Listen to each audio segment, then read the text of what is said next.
Reformatory, a history of torture. By the early 80s, conditions had reached a really bad point that the American Civil Liberties Union filed a court case against the prison for cruel and inhumane treatment of people inside, and a federal judge in Cleveland ordered the building closed.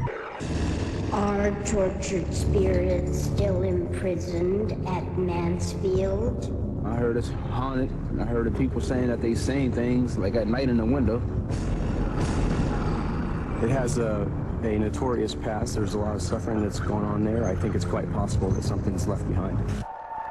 The combination of harder prisoners, bad living conditions, crowded conditions, and everything really made for a very tense atmosphere on the inside. Had an inmate in here one day getting his hair cut, and he owed one of the barbers a pack of cigarettes, and the barber asked him to pay him, and he says he wasn't going to do it. So the barber took a straight razor. We used to use straight razors in here around the neck, and cut his head just about completely off.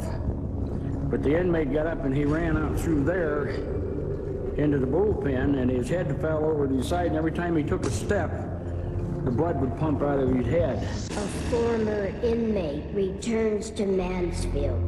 In 1984, I was convicted of attempted murder. My charge stemmed from me being in a drug-induced rage, and I tried to kill my mother and my sister. I was scared, just put you that way. You know, we had heard stories up in the county jails, you know, from other people. Oh, you're going to Mansfield. Oh, you're going to Mansfield. And when we drove in the back of the police car, all you saw was Dracula's castle.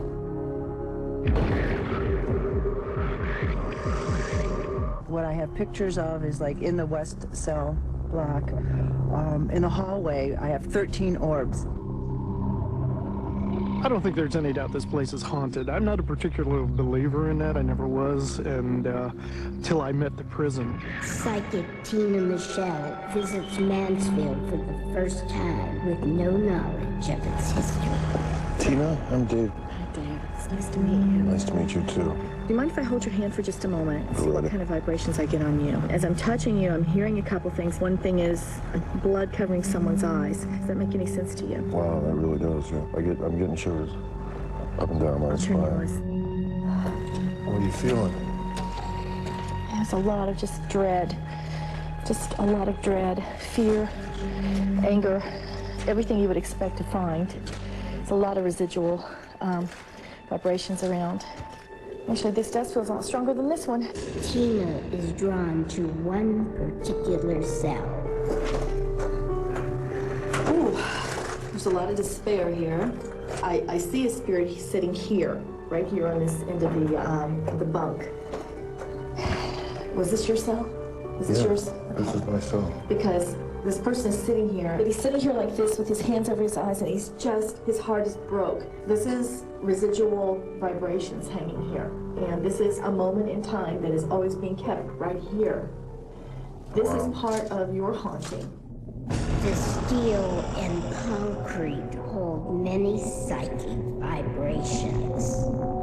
I'm feeling that someone was thrown over, so I don't know how that happened with fencing, but I know very strongly someone was thrown from this side. Another inmate owed another inmate a pack of cigarettes or something he wasn't going to pay back. They'd either shank him or take him and push him over the rail. He was thrown over a pack of cigarettes.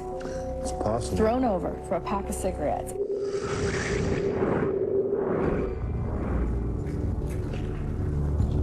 Is this a stabbing taking place here? Was there a stabbing taking place here? Oh, yeah. Okay. Wow. I watched one other inmate slice another one open from the hip to the shoulder. Was he stabbed through the neck? Well, he was stabbed from the hip to the neck. Oh, well, okay. You don't know if the neck was the first cut, do you? No. His eyes were open when it happened. I mean, he was alive when this happened. I was right on the other side of that doorway when it happened. Okay, what was here? A desk.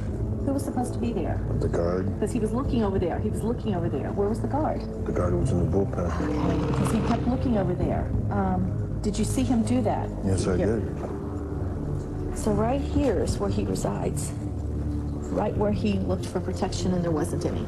Right, this is where the block desk Yeah, used to be. because this is where, if you feel the difference in the energies, if you walk there and walk here, you can feel it. I don't. And the temperature, do you feel the difference? It's real cold here. Significantly cold. It's very chilly, and I mean, over here compared it's to not here. so bad. Probably a good, I would say, 10 to 15 degrees.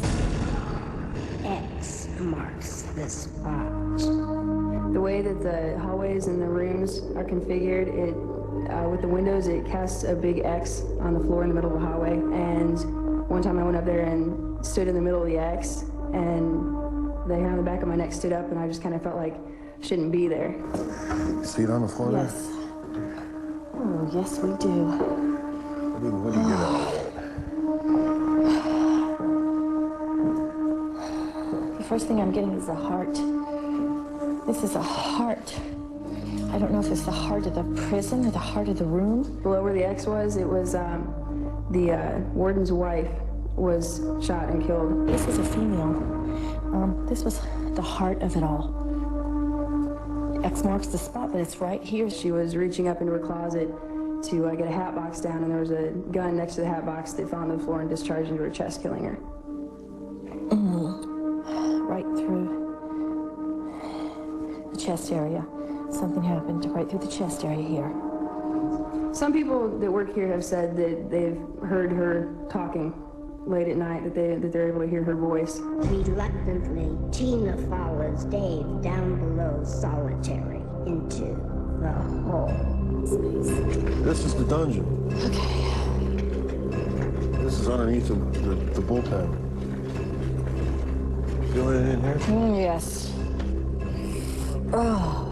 Uh-huh. There were holes in the floor up by the boilers that they would put the inmates in and basically here? torture them, yeah. Okay. I'm really being directed not to come back that far. Okay, there's... Really? Yes. What do you feel down here? Absolute agony. You have a lot. This isn't just residual. This is actual earthbounds here. A lot of trauma took place here. I would say more than one man died here. The sweatbox. Mansfield's evil heart. Oh my gosh. Just screams. That's all I can hear is just screams. They were talking over there. They're not even talking here. I just hear screams. It's very traumatic. I know at least one person was burned in this. This is really, really bad stuff. Very scary stuff. Want to come in here with me? No, I don't. What I am seeing is a huge flame that's going up in front of you. I see several people in the flame, but I see one man's face just screaming bloody murder. That's some pretty haunted stuff right there. Many tortured souls remain bound to Mansfield. There was many different emotions flying around, a lot of residual stuff, a lot of actual hauntings there. Earthbound spirits were there as well. If I had to summarize it and say anything, it would be hell on earth. Mansfield is a place that has a lot of unsettled spirits. The whole soul of the prison itself is unsettled. There are many souls that make up the soul, and it is very, very unsettling.